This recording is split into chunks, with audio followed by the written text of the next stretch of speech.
Hey everybody. Okay, so I'm kind of excited today, and with what I've just learned. Um, just before I get all into my what I wanted to share today, this channel is not about a preaching or I don't know. I'm not a pastor. I'm not a teacher. I'm just sharing, and which is why I called it Dairy Convo. I'm just sharing what I have learned and what I'm learning as I read the Word, as I interact with the Lord. So many things. So anyhow, what I wanted to share is what I just. To me, it struck me as an epiphany, but I guess we could say it was God revealing it to me.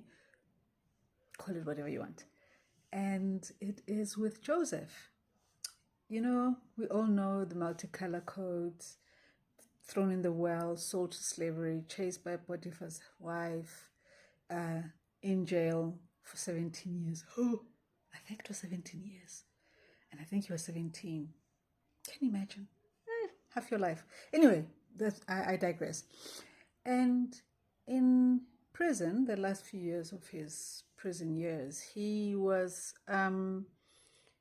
approached by two men who had dreams, and one is a baker, one is the guy who does the wine, who pours the wine. So my excitement in this is that I remember when years and years ago, when I was like reading the Bible on my own, and a lot of times God just shows things to me before I even get to a preach. And in this particular case, it was with the Melchizedek and with the bread and wine.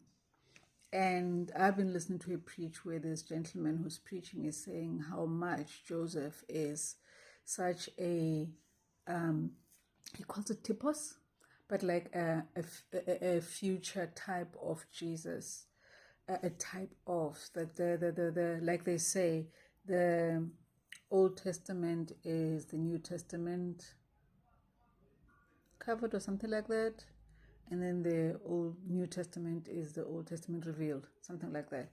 But anyhow, so I remember when I saw that, and it's like, hang on a second, Melchizedek, wine, bread, Jesus, like, was that Jesus?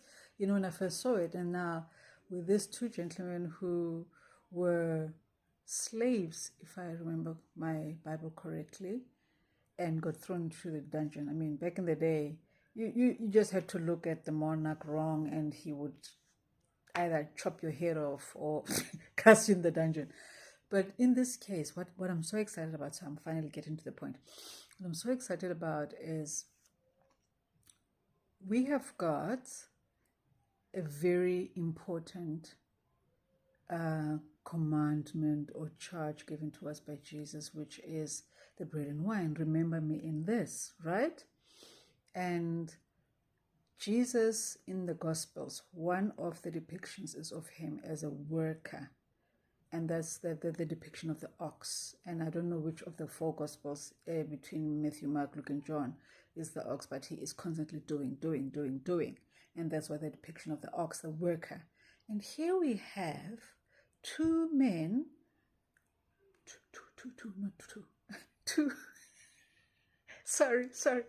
two men who are workers in bondage, no free will. These are these guys, and they get tossed in the dungeon. Heaven alone knows what that looks like. Hygienic not, I doubt. And they then both have the dreams, and they're both disturbed by these dreams. One of the things that captures my mind with this is that it's not the cheesemaker and the shepherd, It's not the laundromat master or whatever, and I don't know, the farmer, It's the bread guy and the wine guy. bread and wine. I'm like, what? And so whilst I was going the what in my head, suddenly I'm like, hang on a second. It's been said. I mean, we have said it ourselves, and even in John it says, "In the beginning was the Word, and the Word was with God, and the Word is God." Right? And we read the Bible from Genesis to Revelation, and it is the Word of God. And in the Old Testament, there's a portion where God said, "Man shall not live on bread alone," and Jesus brings it back up again in the New Testament and says, "Man shall not live by bread alone," and both of them say, but by every word that comes out of God's mouth, right? So we have got this bread guy who needs explanation, and he needs to know what his dream meant, because he has this basket on his head, and the crows come and they peck at the bread, and then the bread is gone, and he wakes up, he's very disturbed.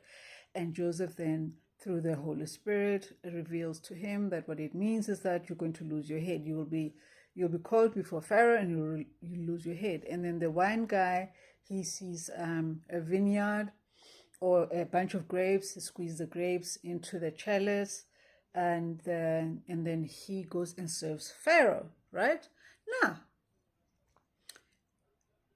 in Isaiah it says 53 that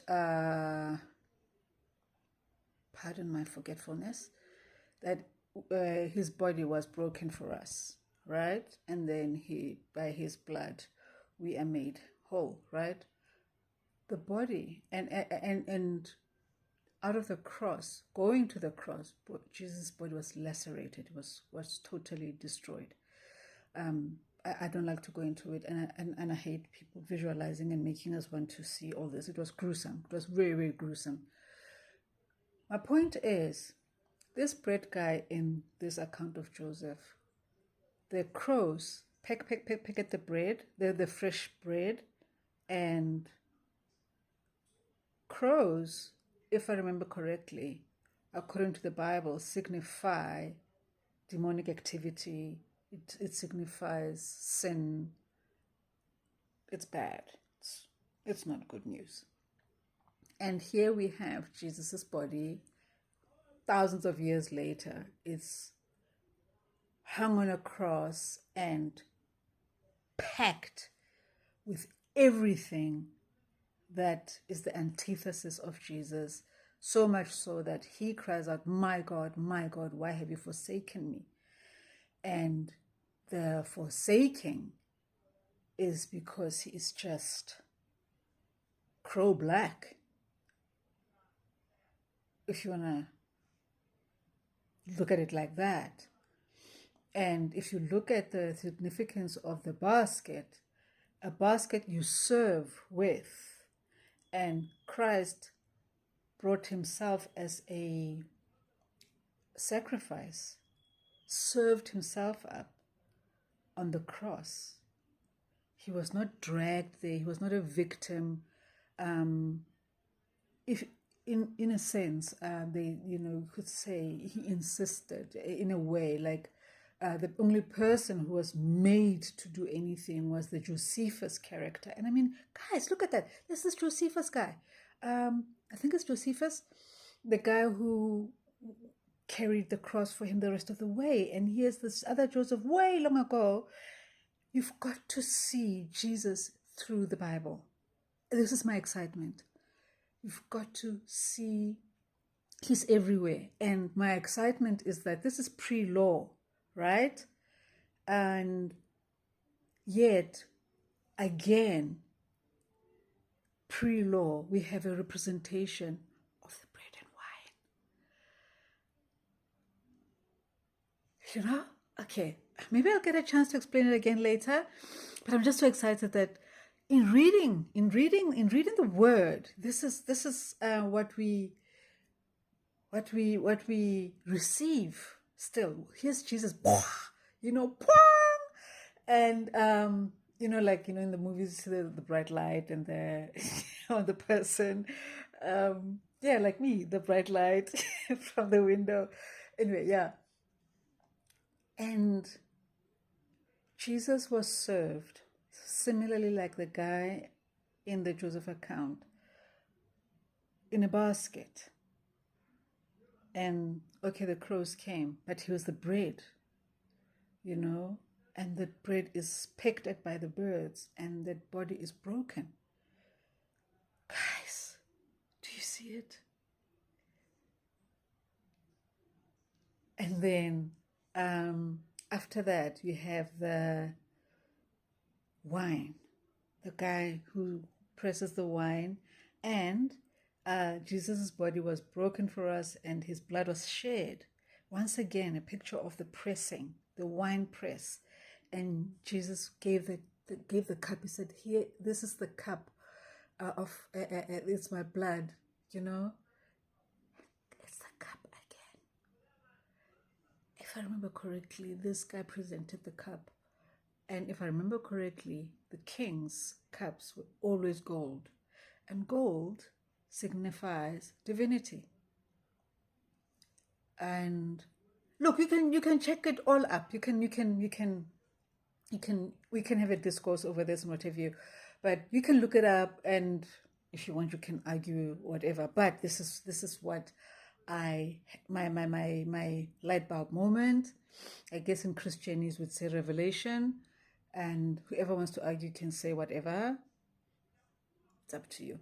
In any case, so then you've got the blood and it's pressed and then given to the king.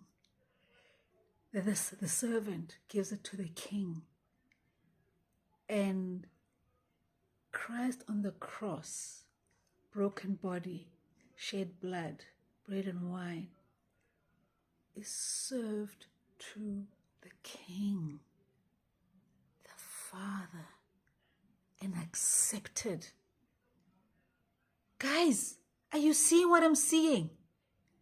I mean, I'm just like, I don't know why I'm so excited. I don't know where this is all going to lead, but I'm just super excited. I needed to share it.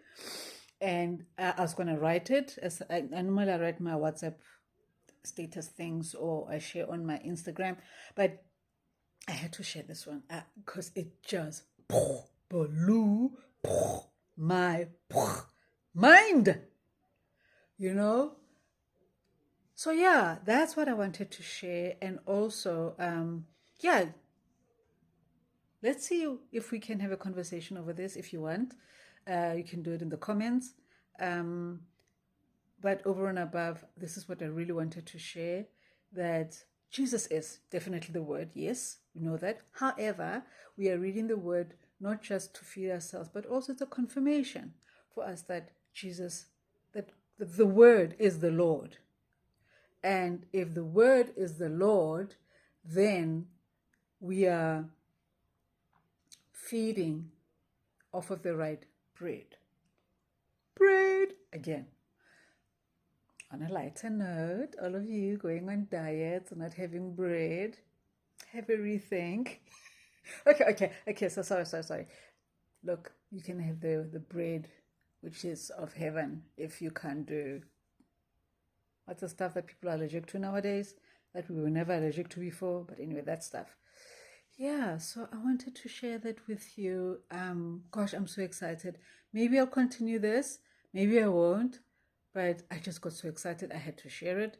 And I was going to write it, but I was not typing as fast as I can talk. I'm not there yet. I don't know if I ever will or want to. That's besides the point. Wow. I hope your mind is as blown as mine. I mean, there he is, Jesus again, you know, bread basket served to the king. And because the body was filled with sin, the bread, it was rejected. My God, why have you forsaken me? But the blood, and God further down in the word says, in the blood is the life, was accepted by the king, presented in the gold cup. I could go on and on, but I won't. But yeah, geez, feel free to share if you like. Let's talk about it if you want to. But yeah, this was my latest on what I've learned in the Lord. So thank you so much for joining me on Dairy Convo. And yeah, till we meet again. Have a good day.